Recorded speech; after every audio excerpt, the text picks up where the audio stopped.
Hey everyone, I'm Rob and welcome to the test drive. In today's video, I'm reviewing the 2019 and 2020 Mitsubishi Eclipse Cross, and today I'm going to tell you everything that you need to know about this small crossover SUV. Let's go. But first, I'd like to thank gettacar for making this review possible. gettacar is 100% online, but has a customer success hero that guides you through each step of the car buying process. Delivery comes to you, and you get to test drive the car on the spot. If you decide this is absolutely the car for you, you sign the papers and that's it. gettacar delivers anywhere in the US and features a 7-day test own with a money-back guarantee to anyone within their delivery zones. You also get an industry-leading 90-day, 4,500-mile extensive warranty. gettacar is meant to be fast, easy, and convenient, so you can focus your time and energy on other things, making car buying a simple, hassle-free process. I have a link to this car in the description below, as well as a link to the rest of gettacar's awesome inventory. Like in every other review, we're going to start with the exterior of this vehicle, and I have to say I really like the way that the Eclipse Cross looks. Now,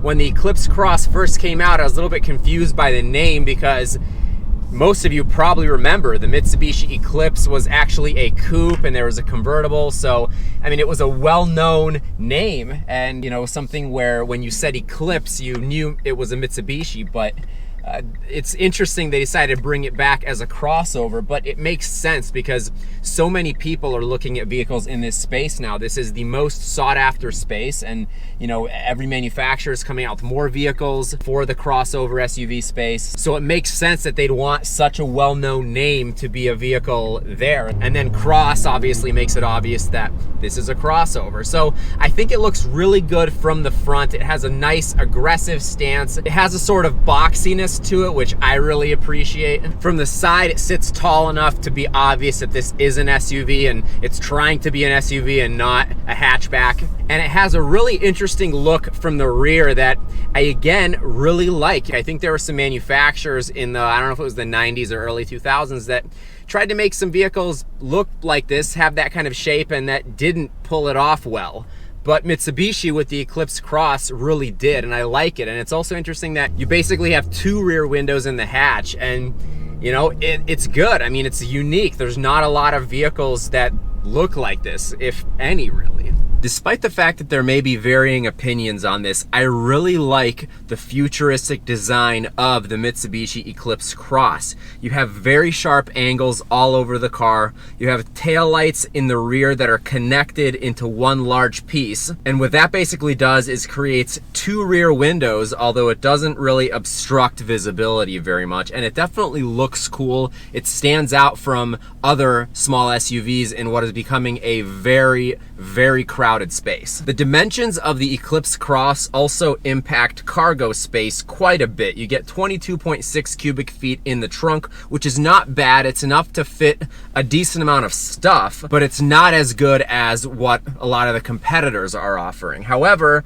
if you fold down the seats, you get 48.9 cubic feet. And again, this is a small SUV. It's still very versatile and it's in a very crowded space. So I really like the things that Mitsubishi has done to differentiate it from the other SUVs out there, even if it means sacrificing some cargo space or, you know, maybe not meeting all of the spec requirements. I think they've made something that is definitely different, and I really like it. Now, when you get to the interior, I again like what I'm seeing in the Eclipse Cross. It looks very modern. I like that there's a lot going on. Most of the surfaces are soft touch surfaces, which I really like as well. There's not a ton of hard plastic. And the seats are really nice, actually. These are cloth seats, and I'm surprised at a trim level like the SC, which is one of the highest level trims, that there would even be cloth. I would think there would be leather or some type of leatherette, but still, these cloth seats are actually really nice. The driver and front passenger have plenty of room, and the back seat is actually pretty big. I'm 6 feet tall and I had no problem sitting behind myself. Somebody a little bit bigger than me could probably sit back there as well. The only weird thing is the headrests. Unless you extend them up, they actually kind of poke you in the back. But if you're an adult, you should be extending them anyways, because otherwise you wouldn't have anything behind your head. And I actually appreciate the way that they made them, because this way they don't block your view at all if nobody's sitting back there or if kids are sitting back there, to have these, you know, really tall tall headrests that get in the way. You have a really nice clear view of the back. Then when you get to the performance of the Eclipse Cross, there's one engine option. So you have a 1.5 liter turbocharged 4-cylinder that puts out 152 horsepower and 184 pound-feet of torque. And while that's not a ton of power, the Eclipse Cross is actually pretty peppy. I mean, it's not slow, it's not fast, but it's not slow.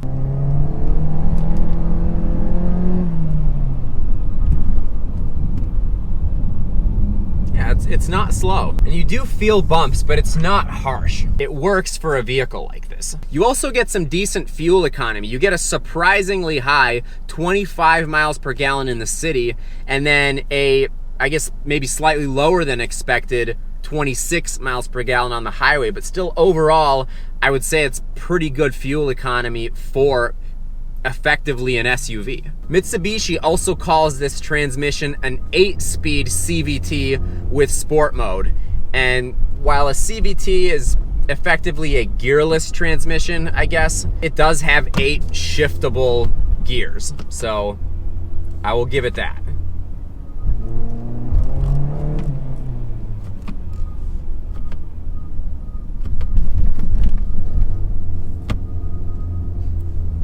And this transmission is actually pretty good. I mean, it's not like an annoying, droning CVT. For a CVT, I like it. I don't have a problem with it at all. Now, some of the feedback that I've seen on the Eclipse Cross is that the handling isn't amazing and that it rides kind of rough. You can feel bumps. I have to say that I haven't really experienced a lot of that. I think it rides fine over bumps. I think that it has an expected amount of body roll for an SUV. So, you know, I think that it has a pretty good ride. It doesn't leave me desiring more. Then when you get to the technology, the Eclipse Cross is actually pretty well equipped. You have this nice big infotainment screen that has Android Auto and Apple CarPlay built in. You also have the touchscreen functionality, and you have this touch pad down here that I really like, and you can do pretty much everything without having to actually reach up and touch the screen. You also have a pretty good backup camera standard, and then there's a bunch of other additional technology options and safety options that you can get in the Eclipse Cross. So I like that this is a modern SUV, and I think Mitsubishi did a really good job, and I really think you do get good value for the money. You also get a couple different driving modes for the 4-wheel drive system, which I like, and I like that you get dual zone climate control because that's not something that's just expected in this space. Overall, I have to say I've enjoyed my time with the Mitsubishi Eclipse Cross. Ultimately, the 2019 and 2020 Mitsubishi Eclipse Cross is a very versatile, compact, easy to drive and park, and very well priced small SUV. I hope you enjoyed this review. If you did, please give it a thumbs up, and please hit that subscribe button so you don't miss out on any awesome upcoming content. I have so many more reviews in the works, as well as a bunch of videos of my own vehicles. I have some more modifications coming, so definitely make sure you subscribe so you don't miss out on anything. Thanks again for taking this test drive with me, and I'll talk to you soon.